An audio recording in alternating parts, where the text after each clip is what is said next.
Welcome back, this is Volt. I hope you enjoy. We've earned another royal resupply, so let's take the increased range this time to get to the next modifier. I think it's about time we unlock the essential race housing, so let's unlock the human house, the beaver house, and the lizard house. Our next step on the way to this lead seal is this royal outpost modifier in the coral forest biome. The most noticeable effect of the coral forest biome is that there are 3 different types of trees that each give different secondary yields. As for our caravans, we'll take the human caravan with the 2 extra villages, and we will embark with wood, the cheap vegetables, eggs, and of course the extra villages. We've bumped the difficulty up again to Prestige 4. With that, we're ready to go.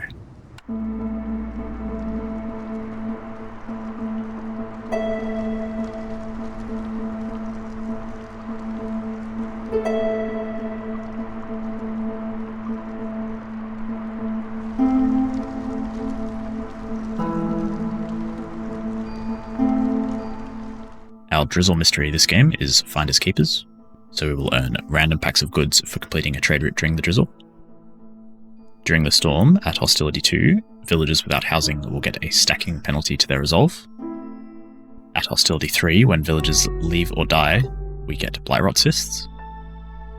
Villagers without complex food and clothing have a chance to destroy their yield, and villagers without complex food have a chance to eat more food. The Prestige 4 effect makes blueprint rerolls more expensive. Here is our starting glade. We have 3 stone nodes and 3 insect nodes. And we have our 3 different types of trees. This one gives plant fiber, this one gives meat and crystallized dew, and this gives stone and incense. Let's see what's in our first blueprint selection. Some pretty reasonable options here. 3-star planks is amazing. 3-star coal solves the fuel problem. And 2-star packs of provisions makes trade routes a bit easier with our forest mystery. I think it's a little too early to be taking a service building, but 3 good options to return to. In the coral forest, the higher our hostility is, the more our villagers will produce. So we're going to put a heavy emphasis on woodcutting at the start here with 3 woodcutter camps to get our hostility to level 2. And the leftover villagers will staff the rain collector and build up the rest of our town. And in order to maintain that high hostility, we will open this dangerous glade very early.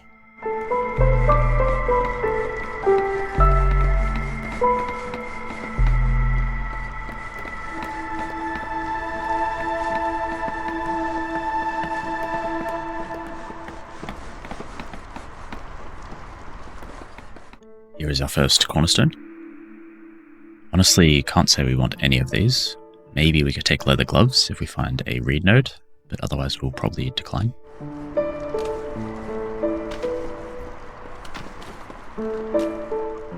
Our first orders are here. Thanks to the Royal Outpost modifier, we get to pick from 3 orders this game. We could complete both of the pack delivery orders, but I think the rewards for water extraction are a little bit better. And we're going to open a few glades to increase our hostility, so finding a geyser is quite likely. The rewards for businessmen are quite a bit better than the other 2, and we're going to work on trade routes anyway for our forest mystery. Start your engines is slightly faster than delivery, so we could get the extra 2 villages earlier. But spending the pipes on the rain engines complicates getting our geyser pump for the other order. And the rewards for delivery are better, it just takes a little bit longer to do these trade routes. So now with these 2 trade route orders, there's even more incentive to get this trading post up ASAP, as well as a makeshift post to make the packs of provisions and also the packs of crops that we need for the order. And we're now free to chop into this dangerous glade, looking for a geyser or some more efficient resources.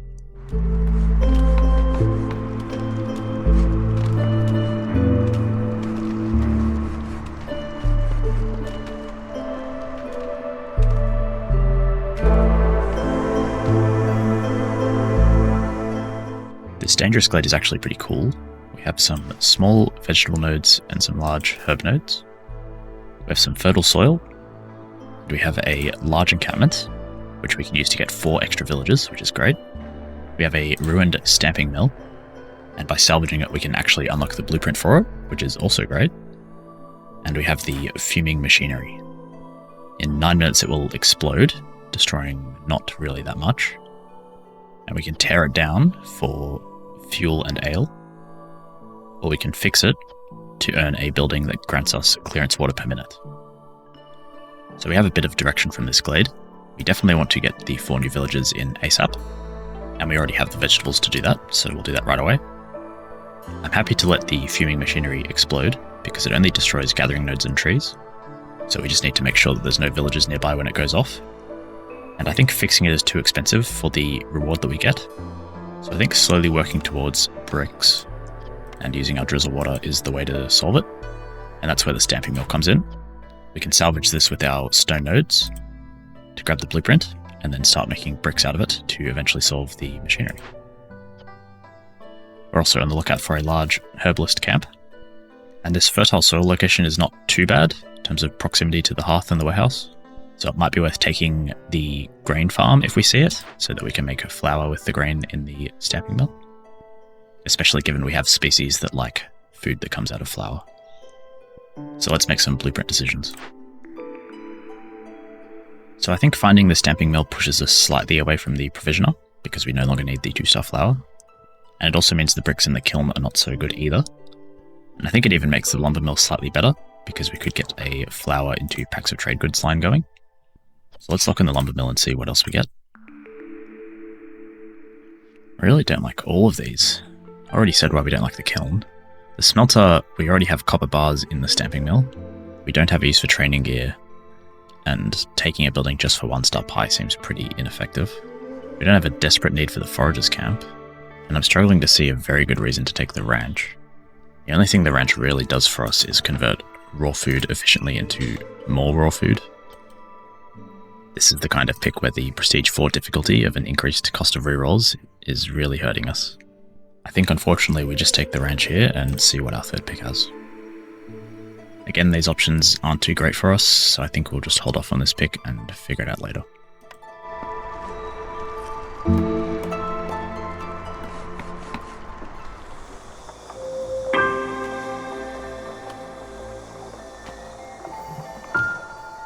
We have new trade routes for the clearance. We couldn't complete any in the drizzle, but it looks like we can do a couple this season. This tool trade is a terrible deal, but it's worth just getting a trade route complete for both of the orders. And we will get enough crystallized dew from trees to be able to run this trade route as well. And I think that will be it this season. The encampment and the stamping mill are nearly done, which will allow us to get all of our villages safely away from this fuming machinery.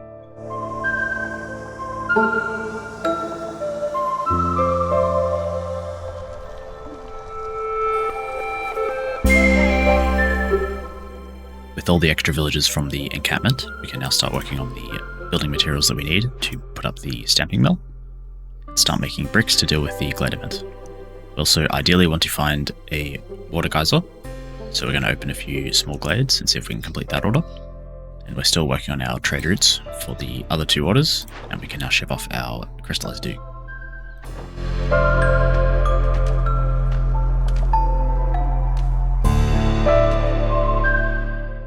No geyser in this glade, but it's still quite interesting. There's 2 meat nodes and 2 insect nodes, and there's also a ruined trapper's camp. We can salvage it for some reed and pottery, or we can rebuild it to have a slightly more efficient gathering camp for all of these insect and meat nodes. Our food situation at the moment is quite dire with no complex food recipe, so it might be a good idea to rebuild this and just live off of these raw insects and meat for a while. We still really need to find a rain geyser, so let's keep looking.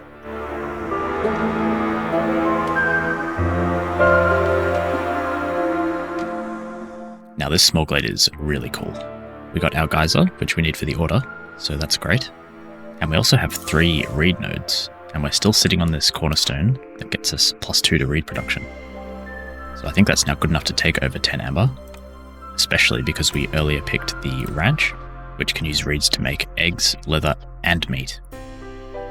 So now that we found the stormwater geyser, we no longer really need this stamping mill, at least not in the short term, because by completing the geyser pump order, we can get all the bricks we need to complete the glade event. So that shakes up a few plans. Originally we were going to use our planks to get the stamping mill up, but now we can rush out 1 more set of planks so that we can build the geyser pump ASAP and grab the extra villagers from the order. And instead of making the stamping mill first, we can skip straight to the lumber mill.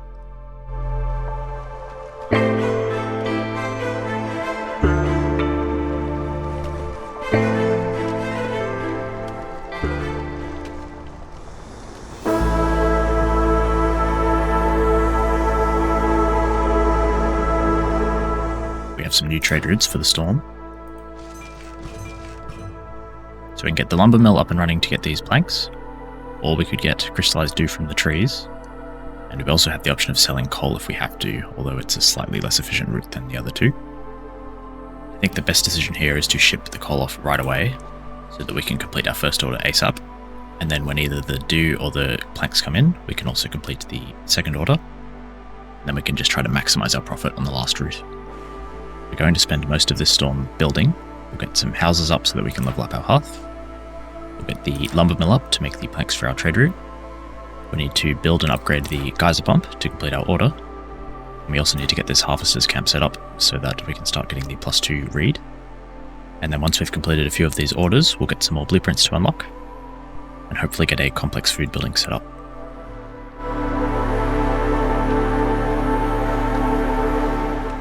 Geyser pump is now upgraded, so that is order complete. So we now have all the bricks that we need, 2 extra villages, and an extra blueprint. So I think we'll just pick up the granary here. It's not particularly useful right now, but we're improving our fabric quality, and having the pickle goods recipe unlocked in a long game is okay. We're just not really getting blueprints that suit our game plan this game. I think we'll just take the smokehouse. We can use 3-star jerky even though humans and beavers don't like it, just as a more efficient food source. And the pottery could set up pickle goods, and we do want incense with the amount of humans that we have, so it's not the worst option. Getting the smokehouse up is actually quite a high priority for us so that we stop wasting all of our raw food. I'm trying to hang on to our mushrooms and roots so that we can make flour. And we will have a lot of meats and insects long term, but at the moment we're just eating everything that we bring in. And we obviously need our eggs to make packs of provisions for our trade routes. So as soon as we have the building materials we need to get the smokehouse up and running, we'll start making jerky.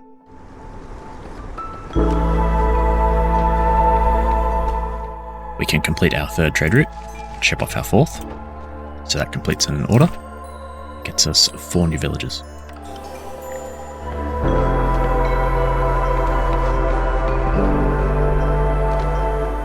Our newcomers are here. As you can see, we're playing a very dangerous game with hostility, and our villagers are close to leaving almost all the time. But I still think we can handle a couple more workers. Wood is an issue at the moment because we have very limited wood cutting capability to manage our hostility. So I like taking the 4 planks here.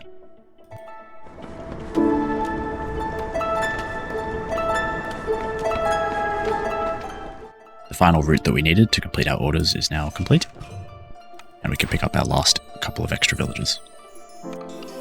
We've also got 1 more blueprint to look at. I'm quite happy to lock in a good service building here, so let's grab the tavern.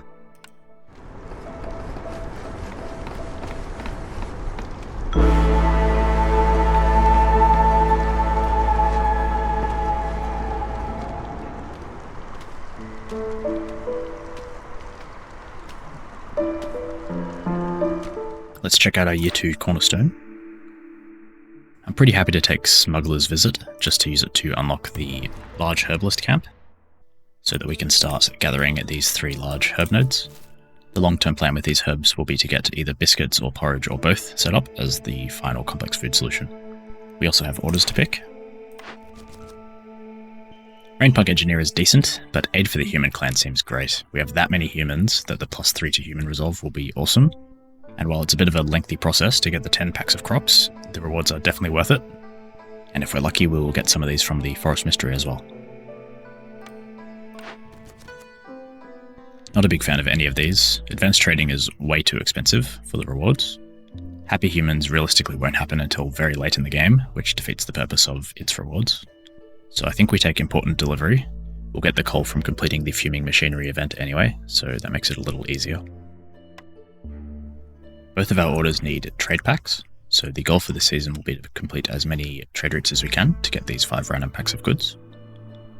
We'll be able to do this meat route quite easily, thanks to the ranch, and we'll also take the time to set the stamping mill up during this season, and we'll be able to do this brick route as well.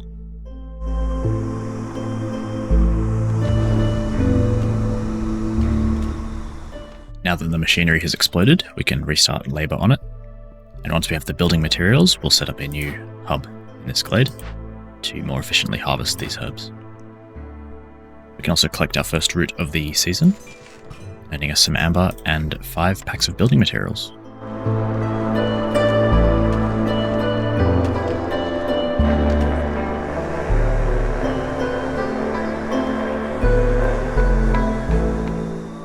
Our first trader of the game has arrived. We could really use some more rain engines, so I'm going to grab the pipes that we need to set up a few more of them, as well as some clay to eventually make some pottery, and purging fire to save some time preparing for the Year 3 storm.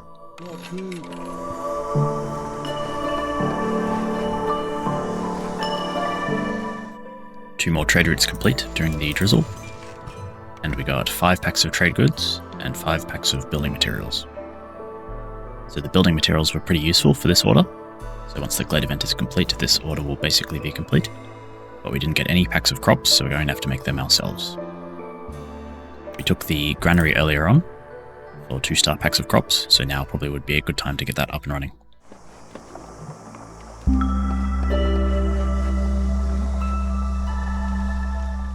With the new season, we have some new trade routes, and we have this very nice route for packs of trade goods. So we'll just need to make a handful more packs of provisions to send that off. And maybe later in the season we can send off some herbs once our herbalist camp is up and running.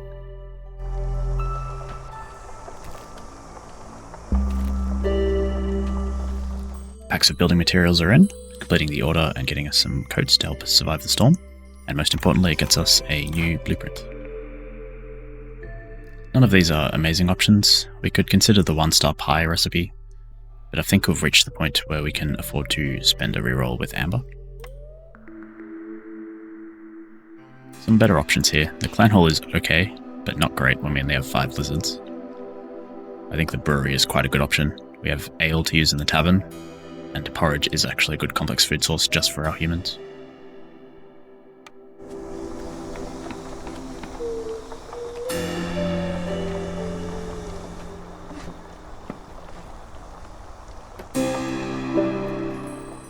The packs of crops are complete, giving us 3 extra humans and +3 to their resolve.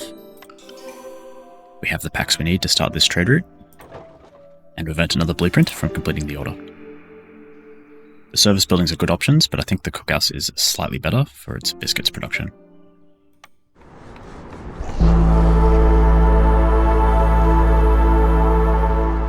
We have some newcomers.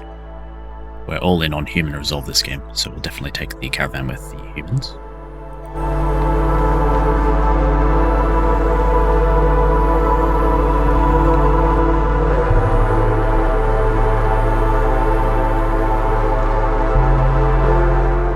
It's been a very smooth storm, so smooth in fact that for most of it the humans have been in the blue, earning this resolve.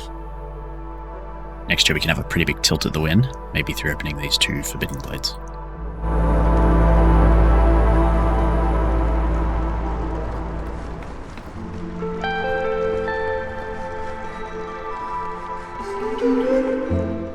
We have a new cornerstone for the new year. I don't think any of these are more useful than 10 amber right now. And we have orders. The main focus for this year is just orders that are completable as cheaply as possible, and we can definitely do basic rites.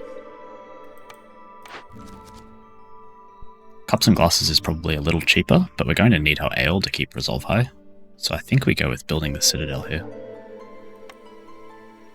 It's time to start calling traders very aggressively here. The extra impatience will help us manage hostility, and the resources they bring will help us with our resolve. We'll be able to claim these 2 trade routes soon, giving us even more resources to barter with the trader.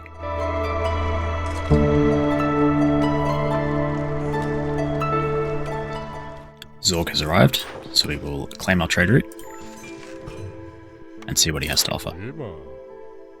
So let's pick up everything that's remotely useful towards the win, grab some complex food, some planks to save some time on the building materials, plenty of ale to get to the end of the game, and enough tools to open a large cache if we find one in the Forbidden Glade.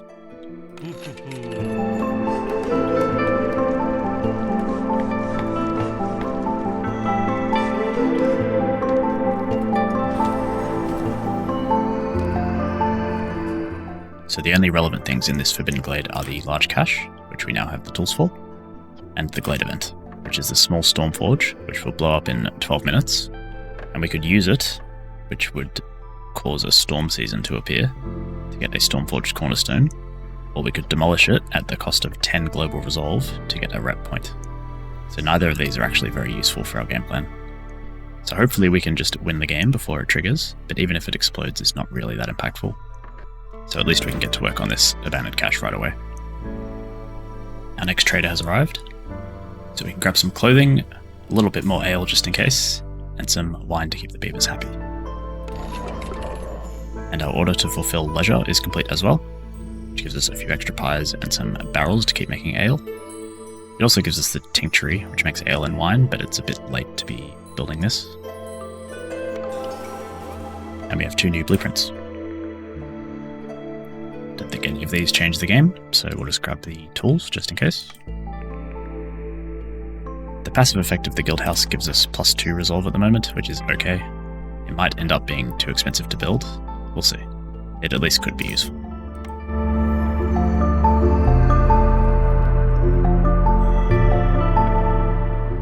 Zorg is back. We're starting to run out of easy goods to trade, but we can still pick up a bunch more complex food.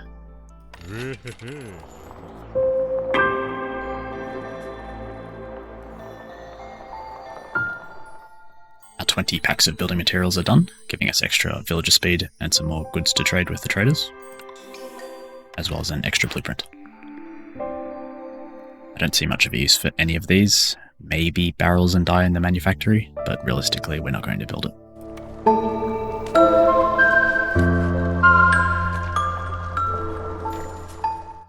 Another trader is here. As usual, we'll just grab a few more needs to fulfill.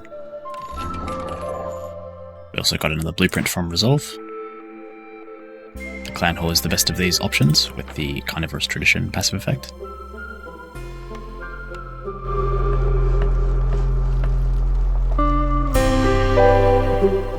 We have some newcomers, which will help us gain Resolve even faster. We'll just take the caravan with the most villagers.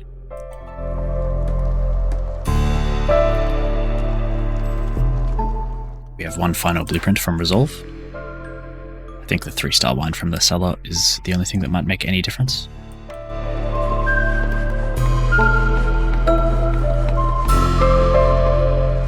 We've called one last trader, which has shot our impatience through the roof, but also drastically reduced hostility. Zahilda brings a perk that gives us half a point of reputation, which is about the best thing she could bring at the moment.